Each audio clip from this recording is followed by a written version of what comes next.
un hecho extraordinario.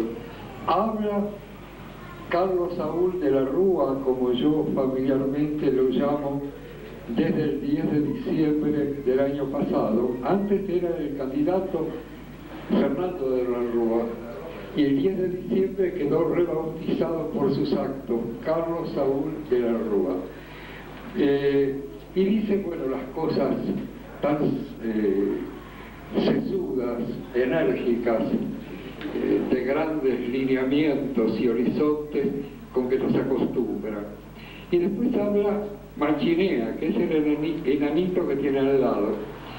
Y Machinea, muy ufano, saca un texto que acababa de recibir por fax, que era el espaldarazo que el Fondo Monetario Internacional les estaba dando, y que de la Rúa no había podido leer él porque todavía no había llegado. Estaban desesperados esperando que el Fondo Monetario, algún burócrata del Fondo Monetario, les impartiera la bendición, que en otras circunstancias puede impartirla el Papa, un obispo, etc., y aún un párroco de un humilde distrito, pero aquí llegaba la bendición del Fondo Monetario Internacional.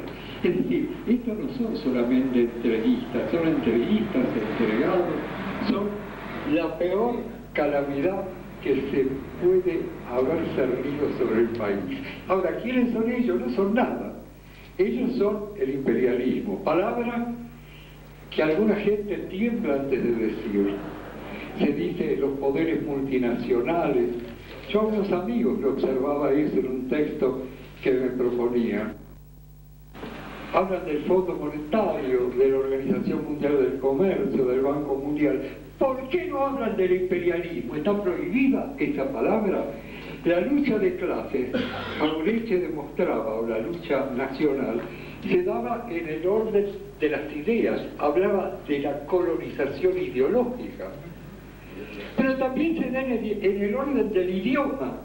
Hablemos de la colonización lingüística.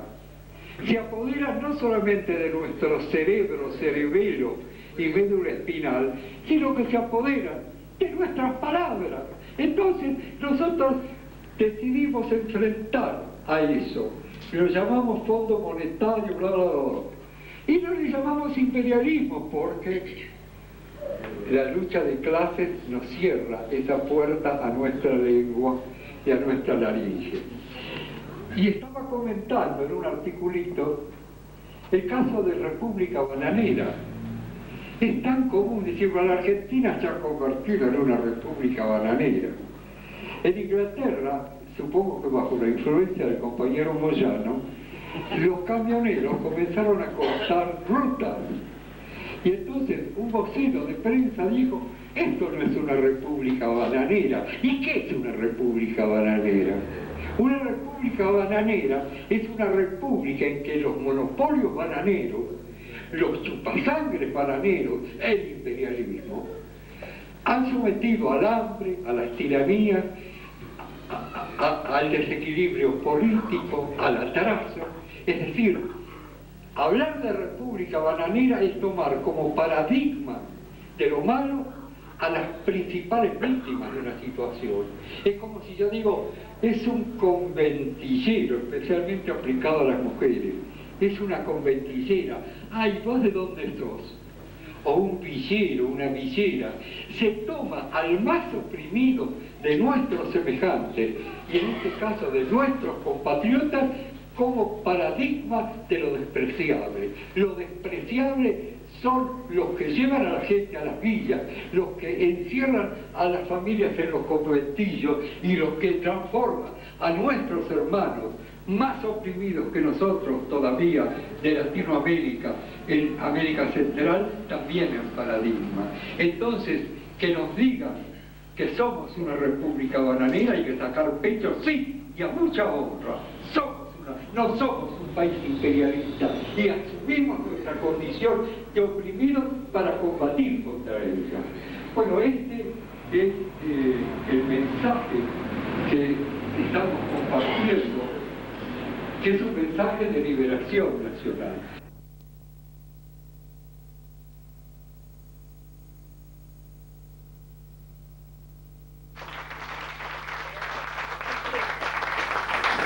Bueno, ¿cuál es en definitiva el gran norte al que tenemos que apuntar?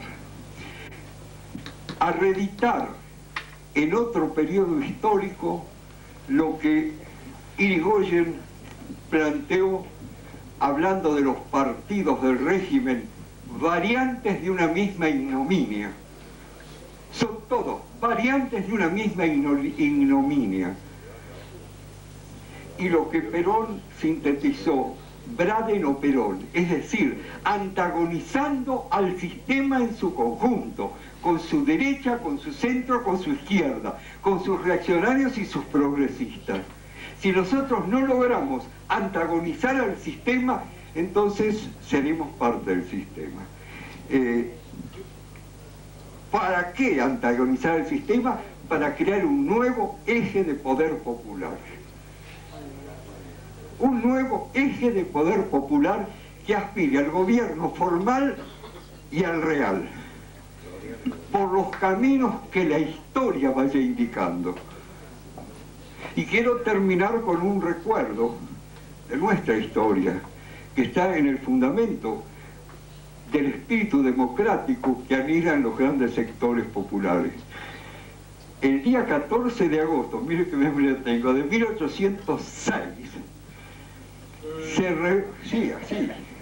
se reúne un cabildo abierto, es decir, un conjunto, es decir, los cabildantes, más gente distinguida, un puñado, algunas decenas, para determinar qué hacía. Y el espíritu de esa gente en general era decirle a Sobremonte: volvé, que hemos echado a los ingleses, Belfort está preso. Entonces, ¿qué pasó? Se juntaron lo que en aquella época era una multitud, más de 5.000 personas, en una sociedad de 60.000, donde las mujeres no iban a las manifestaciones, los esclavos, etc. Es decir, un porcentaje de la gente libre masculina apabullante. Y esos empezaron a golpear. Y les recordaron a estos cabildantes y señorones que o lo deponían a Sobremonte y establecían un poder de facto, como era el de Liniers, después lo fusilamos, una de dos, o hacían eso o iban a terminar muy mal. Entonces el equilibrio entre la calle y lo institucional se simbolizaba de un modo categórico. El centro del poder está en la calle, no solamente en los piquetes o en las manifestaciones, está en la calle, en el poder social de las fuerzas fundamentales. Gracias.